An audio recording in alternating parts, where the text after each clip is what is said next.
नमस्कार दोस्तों, पाथफाइंडर में आप सभी का स्वागत है। मेरा नाम है डॉक्टर महिपाल सिंह राठौड़ और आज इस लेक्चर में मैं आपके साथ डिस्कस करूंगा ऑस्ट्रेलिया की राजनीति में हुए एक बहुत बड़े बदलाव और इस बदलाव का भारत पर क्या इंपैक्ट पड़ेगा इसके बारे में। तो ऑस्ट्रेलिया में रिसेंटली जनरल इलेक्शंस हुए हैं और इन इलेक्शंस में लीडरशिप में बदलाव हुआ है। ऑपोजिशन में रही लेबर पार्टी अब चुनाव जीतकर सरकार बना रही है। 21 मई को चुनाव के नतीजे घोषित हो गए थे। As of right now when I am recording this video लगभग सभी सीटों के नतीजे आ चुके हैं और ये तय हो गया है कि लेबर पार्टी की सरकार बनेगी और लिबरल्स चुनाव हार चुके हैं। ये दोनों ही ऑस्ट्रेलियन पॉलिटिक्स की सबसे बड़ी पार्टीज हैं।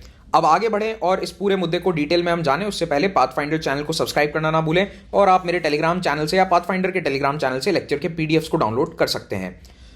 ऑस्ट्रेलिया के करंट प्राइम मिनिस्टर या इनकम्बेंट प्राइम मिनिस्टर हैं स्कॉट मॉरिसन। लिबरल पार्टी के ये नेता थे, सेंटर राइट कोएलिशन को लीड कर रहे थे और इन्होंने हार स्वीकार कर ली है ऑस्ट्रेलिया के इस जनरल इलेक्शन में। हालांकि वोट अभी काउंट हो रहे हैं एज ऑफ राइट नाउ जब मैं ये लेक्चर रिकॉर्ड कर रहा हूं, लेकिन ज्यादातर सीटों पर नतीजे डिक्लेयर हो चुके हैं और ये स्पष्ट हो गया है कि लेबर पार्टी सरकार बनाएगी। लेकिन अगर लेबर अपने दम पर सरकार बना सकती है तो वो लेबर पार्टी के लिए बहुत अच्छा होगा। कुछ सीटों पर अगर वो जीत नहीं पाते then they will have to form a coalition government जिसमें ग्रीन पार्टी, एक माइनर पार्टी है, वो इनका साथ देगी। सबसे बड़ा डिसीजन ये है, लेबर पार्टी के लीडर एंथनी अल्बनीजी बनेंगे ऑस्ट्रेलिया के नए प्राइम मिनिस्टर। थोड़ा सा आप ऑस्ट्रेलिया की पॉलिटिक्स या वहां के स्ट्रक्चर्स को समझ लीजिए तो देखिए, जैसे हमारे देश में होती है लोकसभा, वैसे ही ऑस्ट्रेलिया में होता है हाउस। इसको केवल हाउस कहते हैं, नथिंग कॉल्ड लोअर और अपर हाउस। तो हाउस में होती है 151 सीट्स। 151 में से आपको मेजॉरिटी मार्क चाहिए 76 का। तो एज ऑफ राइट नाउ जब ये लेक्चर में रिकॉर्ड कर रहा था तो 73 सीट्स पर लेबर जीत चुका है। अगर वो 3 सीट और ले आता है तो अकेले सरकार बना लेगा, नहीं तो कोएलिशन सरकार बना लेंगे इंडिपेंडेंट्स और ग्रीन्स के साथ मिलके, जो कि इनके फेवर में ही है ज्यादातर, नॉट ऑल बट या मोस्ट ऑफ देम। कोएलिशन सरकार अभी जो चल रही थी जिसमें मेजर पार्टी थी लिबरल पार्टी, इसने बहुत बुरी तरह से चुनाव हारा है। They have got only 21 seats. तो ये मेजर रूलिंग पार्टी जिसको केवल 21 सीटें मिली है, तो इनकी हार तो तय हो चुकी है। अच्छा, ऑस्ट्रेलिया में जो अपर हाउस है उसका जो स्ट्रक्चर है वो भारत से थोड़ा अलग होता है, ठीक है। तो लोअर हाउस उसको कहते हैं केवल हाउस, और जैसे भारत में होता है राज्यसभा, तो उसी का कुछ इक्विवेलेंट अगर आप देखें तो उसे कहते हैं हम सेनेट। सेनेट में ऑस्ट्रेलिया में ये सिस्टम होता है कि जितने भी इनके प्रांत हैं सभी से 12 सेनेटर आएंगे। So every state gets 12 senators. Bharat में क्या होता है, जिस राज्य की आबादी ज्यादा है वहां से ज्यादा राज्यसभा सीट्स होती है, लेकिन ऑस्ट्रेलिया में ऐसा नहीं है। हर राज्य को, चाहे उसकी आबादी कितनी भी हो, उसे 12 सीट मिल जाती हैं। तो ये थोड़ा सा अलग तरह का इनका सिस्टम है। अब बात करते हैं नए प्राइम मिनिस्टर की। तो एंथनी अल्बनीजी, इनका एक बेसिक बायो आपको बता देता हूं। वैसे हमारे लिए कोई काम का नहीं है, ऑस्ट्रेलिया पीसीएस वाले स्टूडेंट्स के लिए काम का है। तो इन्होंने जब अपना करियर शुरू किया था तो ये लेबर के एक्सट्रीम लेफ्टिस्ट लीडर हुआ करते थे। He was considered a political bomb thrower. इसका मतलब ये नहीं कि लिटरली बम फेंक दिया जाकर किसी पर, का मतलब ये होता है कि ऐसा पॉलिटिकल लीडर जो छोटे छोटे मुद्दों को बहुत बड़ा बना दे। तो भारत में तो ऐसे बहुत सारे नेता हैं, नाम किसी का नहीं लूंगा, लेकिन आप लोग समझदार हैं किसकी बात कर रहा हूं, नीचे कमेंट में बता दो। हर स्टेट में, हर पार्टी में आपको ऐसे नेता भारत में मिल जाएंगे जो छोटी छोटी बातों को मीडिया में बढ़ा चढ़ाकर प्रस्तुत करेंगे और एक छोटे से मुद्दे को पार्लियामेंट के अंदर बहुत ज्यादा जोर शोर से उसके खिलाफ प्रदर्शन करेंगे। तो ये सब पॉलिटिकल बॉम्ब थ्रोइंग एक्टिविटीज कहलाती हैं। तो इन्होंने भी अपना करियर ऐसे ही शुरू किया था और इन्होंने एक समय कहा था कि मेरा फेवरेट गेम है फाइटिंग टोरीज, यानी कि जो दूसरी पार्टी है लिबरल पार्टी, उसके नेताओं से लड़ना मेरा फेवरेट काम है। लेकिन पिछले 10 सालों में इन्होंने अपने आप को रीब्रांड किया है। जैसे जैसे ये थोड़े से ओल्ड होते गए हैं, बूढ़े होते गए हैं, तो मतलब इतने बूढ़े भी नहीं हुए हैं बहुत ज़्यादा, he is only 59 years of age. तो इन्होंने पिछले 10 साल में अपने आप को रीब्रांड किया है एज अ स्टेट्समैन लीडर। थोड़ा सा सेंट्रिस्ट अप्रोच, इतना लेफ्टिस्ट अप्रोच नहीं, थोड़ा सेंट्रिस्ट होकर एक संयमित और बहुत ही धीर गंभीर नेता वाली इमेज इन्होंने अपनी अब लेटर ऑन करियर में बना ली है और इसका डेफिनेटली इन्हें फायदा हुआ है क्योंकि अब प्रधानमंत्री बन गए। अल्बनीजी ऑस्ट्रेलिया की राजनीति में कोई नया चेहरा नहीं है, कई लेबर सरकारों में ये पहले मंत्री रह चुके हैं। पिछली लेबर प्राइम मिनिस्टर जूलिया जिलार्ड की जब सरकार थी उस समय ये लीडर ऑफ द हाउस थे। काफी इंपॉर्टेंट पोजीशन होती है, तो ये हाउस में पार्टी के लीडर थे और तभी से इंपॉर्टेंट पोजीशंस पर रहे हैं। और जब एक बहुत बड़ा पॉलिटिकल क्राइसिस हुआ था ऑस्ट्रेलिया में, जब प्राइम मिनिस्टरशिप बदल गई थी, जिलार्ड से केविन रड के पास चली गई थी, तो उस पूरी ड्रामा में, पॉलिटिक्स में ये भी शामिल थे। So he was also main character at that time. खैर वो हमारे लिए रेलेवेंट नहीं है। हम आ जाते हैं मुख्य मुद्दे पर कि भारत पर क्या इंपैक्ट पड़ेगा। तो इंडिया ऑस्ट्रेलिया के रिलेशंस काफी इंपॉर्टेंट है आईआर के पॉइंट ऑफ व्यू से। तो देखिए 2007 में इंडिया ऑस्ट्रेलिया के रिलेशंस में थोड़ी तनातनी आ गई थी जब केविन रुड की सरकार थी। उन्होंने ऑस्ट्रेलिया से भारत को जाने वाला यूरेनियम बैन कर दिया था, यूरेनियम सेल को बैन कर दिया गया। लेकिन 2011 में जब जूलिया जिलार्ड, जो कि खुद लेबर पार्टी की प्राइम मिनिस्टर थी, वो पावर में आई तो उन्होंने इस डिसीजन को रिवर्स कर दिया और इससे भारत फिर से यूरेनियम खरीदने में सफल रहा ऑस्ट्रेलिया से।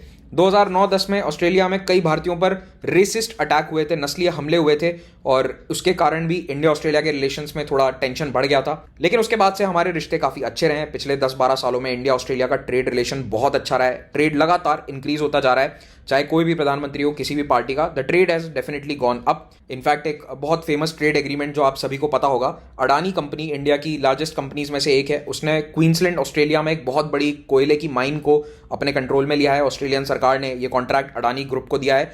तो ये जब कॉन्ट्रैक्ट दिया गया, फाइनलाइज हुआ था, तो उस समय क्वींसलैंड जो कि राज्य है जहां पर ये कार्माइकल माइन स्थित है, वहां पर लेबर की सरकार थी। तो लेबर की state government, not the central government, it was a labour state government जिसने ये डील फाइनल करी थी और यही लेबर पार्टी अब केंद्र में भी सत्ता में आ गई है। तो लेबर पार्टी के जो नेता हैं, they are considered close to Indian businessman, many of the Indian businessman, because mainly of the Adani Carmichael deal. अब ऑस्ट्रेलिया में कई क्लाइमेट चेंज एक्टिविस्ट इस डील के खिलाफ प्रदर्शन करते आए हैं, उन्होंने इसका बहुत विरोध भी किया है। बट इंडिया की नजर से आप देखें तो ये हमारे लिए डील बहुत ही क्रूशियल है, क्योंकि भारत में कोयले की शॉर्टेज है, बिजली उत्पादन में दिक्कतें आ रही है। तो ऐसे में ये वाली डील इंडिया के लिए काफी क्रूशियल सिद्ध हो सकती है।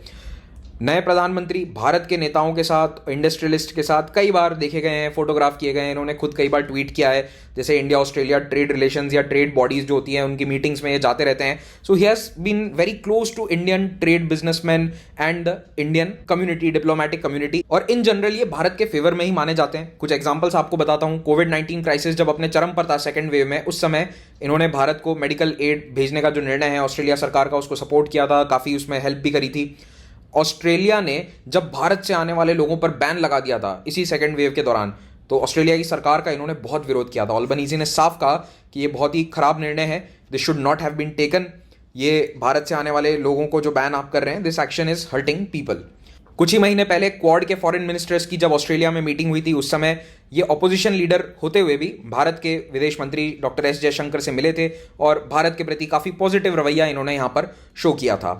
भारत और ऑस्ट्रेलिया के बीच में एक बहुत बड़ा डेवलपमेंट हुआ है अप्रैल 2022 के महीने में, and that was the signing off the interim Australia India economic cooperation and trade agreement. तो भारत और ऑस्ट्रेलिया ने एक बहुत बड़ा व्यापार समझौता साइन करने के लिए उसका एक प्रिलिमिनरी एग्रीमेंट साइन कर लिया है। फाइनल एफटीए जो है, फ्री ट्रेड एग्रीमेंट, ये बनेगा, ये इस साल के अंत तक पूरा फाइनलाइज होकर लागू हो जाएगा ऐसी उम्मीद है, लेकिन उसका प्रिलिमिनरी एग्रीमेंट एक बार साइन हो चुका है।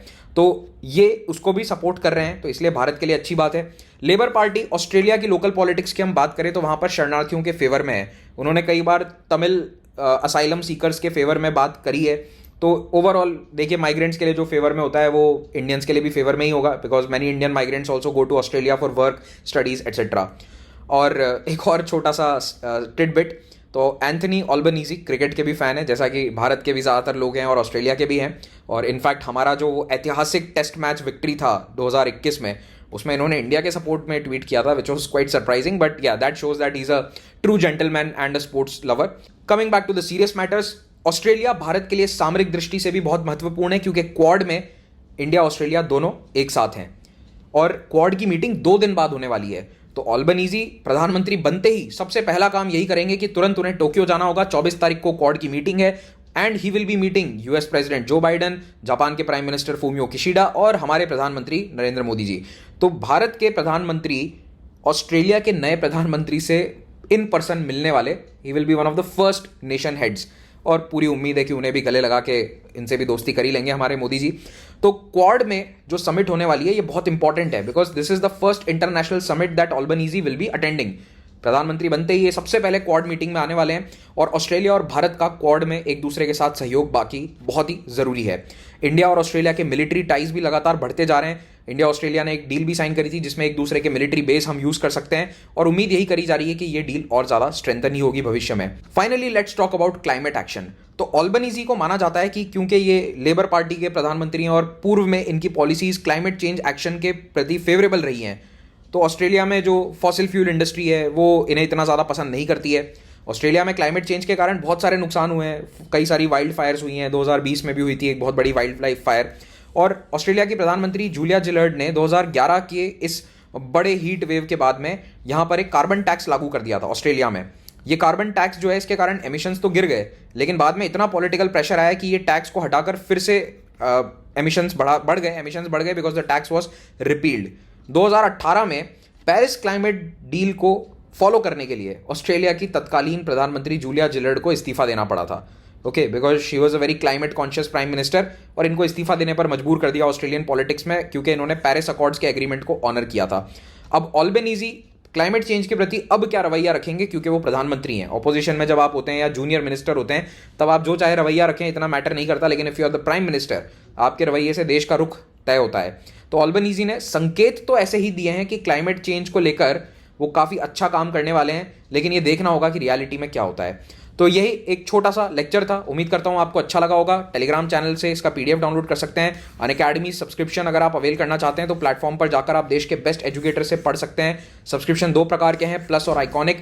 सभी सब्सक्रिप्शन में आपको 10% डिस्काउंट मिलेगा अगर महिपाल कोड का इस्तेमाल करते हैं। ऑप्शनल के सब्जेक्ट्स भी यहाँ पर अवेलेबल हैं। अनअकैडमी ज्वाइन करने के बहुत सारे बेनिफिट्स हैं। आइकॉनिक सब्सक्रिप्शन में आपको 1-on-1 मेंटरिंग मिलेगी। प्रीलिम्स की बुकलेट्स जिसमें 10,000 MCQs बनाए गए हैं, ये आइकॉनिक सब्सक्रिप्शन के साथ अभी आपको फ्री मिल जाएगी। कोई भी आपको डाउट्स हैं तो हमारे स्पेशल डाउट सॉल्विंग सेशंस चल रहे हैं। CSE एश्योर के तहत 2 साल का सब्सक्रिप्शन लेने पर आपको 1 साल एक्स्ट्रा वैलिडिटी मिलेगी if you are not selected. अगर आपको कोई भी डाउट है, मैक्सिमम डिस्काउंट कैसे प्राप्त करना है ये जानना चाहते हो, तो इस फोन नंबर पर कॉल करो।